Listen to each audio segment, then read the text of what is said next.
Great pleasure now to introduce a very passionate Territorian, a community leader, a voice for change in our federal parliament. Please welcome Jacinta Nampijinpa Price, Senator for the Northern Territory.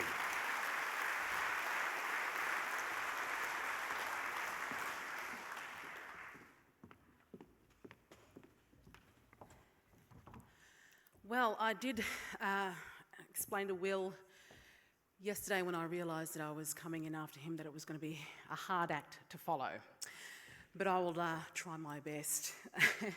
Look, it's really wonderful to be able to be here with you all at the 2025 Cattlemen's Association Conference. I'd like to begin by paying my respects and acknowledging every single wonderful Australian in the room to start off with.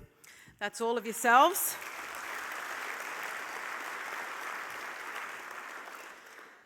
But before I get too far, I do want to start by making a couple of very important acknowledgements. And first, I would like to acknowledge, of course, the passing of Luke Bowen in August last year. Luke was, of course, a heavyweight in the cattle industry here in the Territory with the NTCA, but his impact was felt broadly across Australia.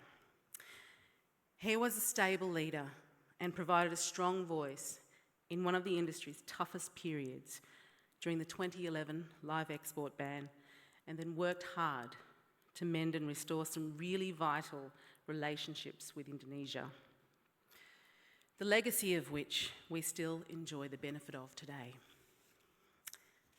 In everything he put his hand to, it was apparent that Luke loved this country of Australia and was passionate about bringing out the best in it. I also want to acknowledge, of course, Will Evans as he moves on from the NTCA. It's been a pleasure to work alongside the NTCA with Will at the helm over the last few years as I've been Senator for the Northern Territory.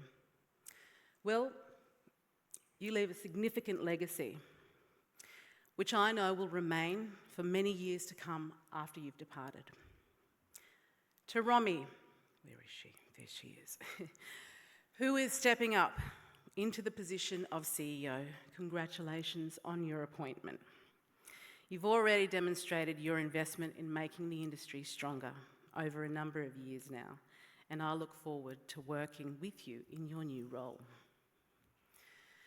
Being a conference of pastoralists and industry supply chain workers, you're all well aware of the contribution the cattle industry makes to our economy. For a good 150 years, the cattle industry has been vital to the Territory and has formed so much of our unique identity and society. Pastoralists and industry really drove so much of the infrastructure and development that's allowed us to continue to progress and a key contributor to the national economy. Today, the cattle industry in the Northern Territory is worth over $1 billion per year and is one of the largest primary production industries. We had close to 400,000 head of cattle exported to Indonesia in the year to December 2024, and there are promising signs of global demand increasing, particularly in Southeast Asia. But you know, for an industry that contributes as much as you do, I believe the current federal government could and should be doing a lot better for you. The fact is, our regional and rural areas, the places where primary industry and agriculture take pride of place, have not been treated well by this federal Labor government. Unfortunately, we've seen no evidence that this government is on the side of those regions who really are the economic powerhouse of this nation. As it stands, regional Australia contributes over 30% to our nation's economic output. That's significant. While the federal Labor government is doing no favours to the regions, especially here in the Northern Territory, I have to say, my degree of optimism about the industry's future within the Territory has been significantly increased by the new CLP government right here.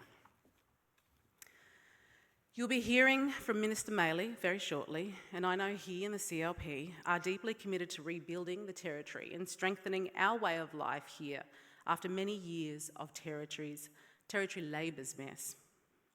The reality is the CLP's work would be well complemented by the coalition government, who will work hard, hand in hand, for the benefit of the primary industry in regional Australia. We need regional and rural Australia to thrive if we want to be a stronger nation and play a bigger and more competitive role in the global market. Yet all our current government seems to be doing is showing us that they are no friend to regional Australia and that they don't appreciate that these areas are our lifeblood, the lifeblood of the nation. This isn't just my opinion, of course, personally. I think many of you know my personal opinion on a lot of issues, but actions speak for themselves. I know that in a room like this, it goes without saying, but the 2011 live export ban was nothing short of absolutely devastating. There are many who are still recovering from the consequences. We can't forget that it was a Labor government who drove that devastation. And the remarks made by our Prime Minister at the Agriculture Awards dinner last year go to show how out of touch he is with the severity of that situation or the destruction it caused so many. And that's the broader context we have to remember when we consider actions like the government's phasing out of live sheep exports. We know the live sheep export ban will spell disaster for communities, particularly in Western Australia. So while the Labor government can try to deny it, it's not unreasonable to think that this may be the start of what the Albanese government will do to some of our most vital exports. Because what is becoming more apparent by the day is that many of the decisions this federal Labor government is making are simply an attempt to appease voters in their inner city electorates of Sydney and Melbourne. And those voters that Labor is trying to appease are not the kind of people who will be content with live sheep exports being banned. Those are the kind of voters who would love nothing more than to see live cattle exports banned as well. And if it's the vote of these people that is guiding this government's policy, then the cattle industry has a major problem if the Albanese government gets a second term of government. That's why the Coalition has been clear about our commitment to putting an end to Labor's ban on live sheep exports. But aside from live sheep, the Labor government has clearly shown us their position towards primary industry through their position on things like biosecurity. Labor's biosecurity levy legislation showed us their complete disregard for primary producers. That legislation would have been incredibly unfair and would have placed a burden on our primary producers for the actions of international competitors in our own market. When the government finally withdrew the bill, they said they were listening to farmers and listening to industry. But I beg to differ. Because the fact is, Labor haven't ruled out taxing Australian agriculture and farmers into the future. They are still looking for a way to make farmers pay. But I'm very proud that as a coalition, we did stand up. Because we know that farmers and primary industry producers are the most invested and concerned with biosecurity. We know there are better ways to ensure that we have robust biosecurity measures without punishing our own people. That's why it's wonderful to be able to announce yesterday, as you all heard, that if elected, the Coalition will reform our biosecurity measures to ensure we have a sustainable biosecurity model. We won't be penalising our own farmers and producers for imported biosecurity risks. We'll make sure that those risks are borne by those doing the importing by introducing the import container levy by sea and air. These are things that we as a coalition are committed to because we are fundamentally committed to the success of your industry. And as it stands, when we look at the actions of the current government, not just what they say, it's no exaggeration to say they're treating regional and rural Australia like second-class citizens. And so for regional and remote Australia, this coming election presents a very important decision. And I'm very proud to be part of the alternative option. You know, in my role as Senator for the Northern Territory, I've had the privilege of visiting many cattle stations, and over the years have gotten to know many pastoralists, particularly here in the Territory, but also further afield. And from the travels and the time I've spent sitting and listening and having conversations with people, I've come to deeply appreciate and understand how tough this industry really is. I don't need to convince any of you that the life of a pastoralist is not easy. The long hours, harsh weather conditions, and remoteness are just some of the challenges that you face. Primary industry, agriculture, are vital to our nation. But at the end of the day, they're only as good as their families, networks, and communities around them. The fact is, rural and remote parts of this country only thrive when high-quality support and services are there to rely on. And we simply won't attract the next generation or new entrants to the industry if we don't look after the wider context that they operate in. And that's something the Coalition is absolutely committed to. We know that living in the bush isn't the same as living in the city. We know the unique challenges, and we're committed to ensuring that there's support in place to overcome those challenges as we grow a stronger Australia. That means we'll invest in high-quality infrastructure like water, communication, and roads. As a Territorian, I'm very familiar with this part of the world and the problems that come from inadequate road infrastructure. Wet season in the top end, which I think we might just be seeing the end of, hopefully, can present some pretty significant logistical challenges. Those challenges impact the productivity of primary industry in the very real way. That's one of the reasons why the Coalition has committed to making the Northern Australia Infrastructure Facility permanent. At the moment, there's no indication from the Albanese government that the NAIF would continue to exist after its expiry date of 2026. But as the Coalition, we know that especially for places like the Northern Territory, infrastructure issues require long-term solutions. And so bodies like the NAIF need to be there for the long haul. We'll ensure that services which are needed for everyday life and healthcare and education are available no matter the postcode. That includes addressing workforce shortages and support attracting and keeping regional healthcare workers. But because these are all things that families and communities need if they are to do more than just survive in the bush.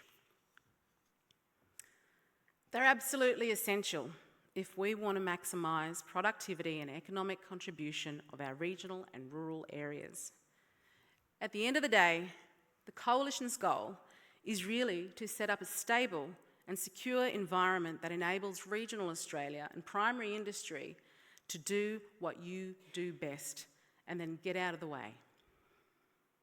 And speaking of getting out of the way, that brings me to another very important issue. A point that is even more relevant to the work I'm doing, so as the newly appointed Shadow Minister for Government Efficiency. Our current government has an obsession with red and green tape. And as I'm sure you're all aware, it's ultimately our industry and primary producers who bear the brunt of it. We only have to look as recently as a couple of months ago with the Labor government's new regulations around mandatory emissions reporting. Now even indirect greenhouse gas emissions have to be documented as part of financial reporting. It's regulation that even the Biden administration wasn't willing to impose. And that's saying something. As part of getting out of the way and allowing industry to operate as it should, we'll address the current frameworks that aren't working as they should be. As the Coalition, we see an important role for responsible stewardship of the environment.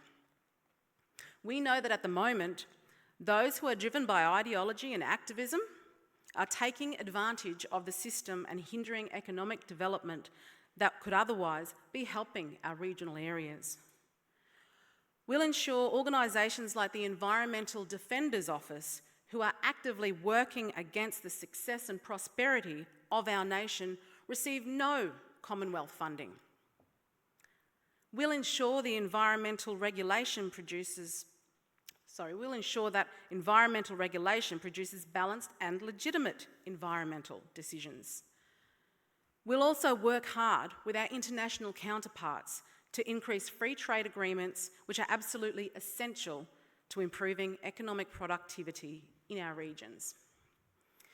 As the Shadow Minister for Indigenous Australians, I'm also mindful of the challenges that are presented by native title and Indigenous land rights. Native title exists over a lot of land in the Northern Territory, so for pastoralists here, it's especially relevant.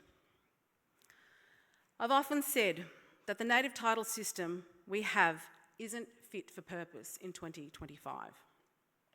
I've long been of the view that it could be operating much better for everyone's benefit, not just Indigenous Australians, but for all of us.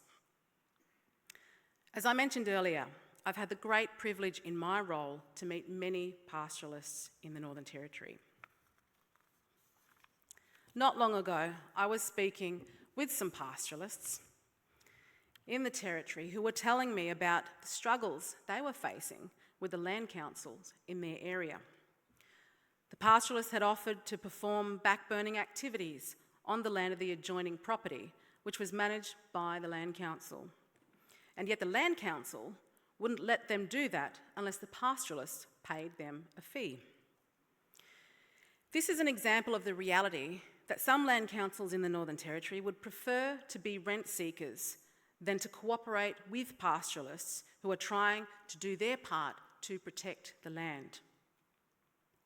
It's why, as the Coalition, we've committed to holding an inquiry into land councils and statutory authorities so that we can determine whether these bodies have adequate accountability measures and whether they are actually operating for the benefit of their members in the way that they are supposed to.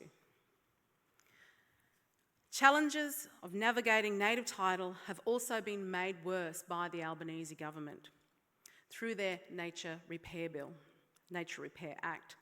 The Act presents further uncertainty about non-pastoral activities that can be performed on pastoral land due to native title consent. It has also left open the question of land use agreements and the possible payment of compensation by pastoralists for things they're already allowed to do under their leasing agreements. Even activities which don't damage the land, but actually improve it for the native title holder. None of this uncertainty or additional regulation burden is going to encourage a healthy and thriving sector. It's not going to attract the next generations or those wanting to break into the industry as a primary producer. But again, this is all just further evidence that the current government prefers ideology over practical solutions and productivity. It's the tail wagging the dog. And honestly, the hard-working men and women in the regions involved in primary industry deserve so much better than that. As I've already said, the cattle industry is a critical part of the Territory and our nation more broadly. It's an industry that is doing well and has a very promising future. But isn't going to get there unless, of course, we dismantle the big hurdles. Many of the things I've mentioned today should be working for the industry so much better than they currently are. And the NTCA, can I say, your advocacy for the members you represent doesn't go unnoticed. Your continued contribution to our national conversation, of course, is always appreciated. You have been fighting hard for a better industry future. I'm hopeful that after this next election, we can form government and actually see that improvement become a reality. We know how hard each and every one of you work for our country. And it's only fair that you have a government that gives you all the support and the tools you need to be the absolute best that you can. Whether it's regulation, native title reform, or meaningful investment in infrastructure and community services, the Coalition has always been, and will always be, in the corner of primary industry and regional Australia. Thank you once more for having me here today. And again, Will, I wish you all the best. Very well placing yourself where you did. We'll keep an eye out for you going forward. Thank you very much, and I hope you enjoy the rest of your conference today.